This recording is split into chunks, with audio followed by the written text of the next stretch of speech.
Seolah ini pertanyaan sulit dan sensitif ya, apa tanggapan kita tentang capres dan cawapres. Tapi saya pikir kita berada di sini sudah dalam wadah ruang diskusi rasional dan ilmiah, dan sudah seharusnya kita terbuka juga membicarakan hal ini. Dari apa yang kita diskusikan, dari paparan semua narasumber, dari apa yang sudah saya kemukakan tentang 5 mitos tadi, sebenarnya sudah sangat terbuka bahwa ada satu pasangan calon yang sudah tereliminasi dari pilihan-pilihan yang mungkin kita ambil untuk pemilu 2024. Saya terbuka saja, dan ini saya nggak melakukan, saya bisa bicara, saya nggak takut untuk mengemukakan ini, dan saya memaparkannya dengan tadi alasan ilmiah, alasan rasional berdasarkan fakta. Jadi sudah jelas ada satu calon yang gemoy yang tidak akan saya pilih. Nah, untuk sisa calon berikutnya itu akan sepenuhnya tergantung pada teman-teman semua.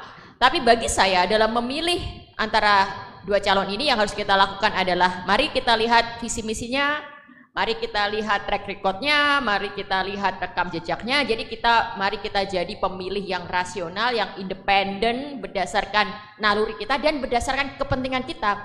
Jadi kadang memilih itu kita nggak salah loh untuk memilih berdasarkan kepentingan kita. Misalnya, saya seorang mahasiswa, saya punya kepentingan dong agar pendidikan perguruan tinggi begini.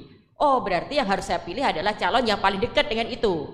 Atau misalnya saya sebagai seorang penulis, oh berarti yang saya pilih begini. Nah, itu memang harus kita pakai berdasarkan kepentingan kita, rasionalisasi kita dengan melihat visi misi kita itu.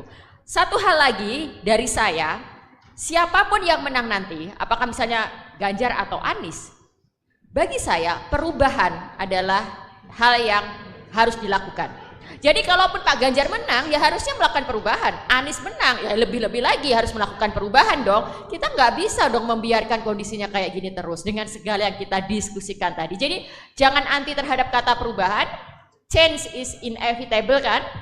Dengan perubahan kita bisa melakukan perbaikan.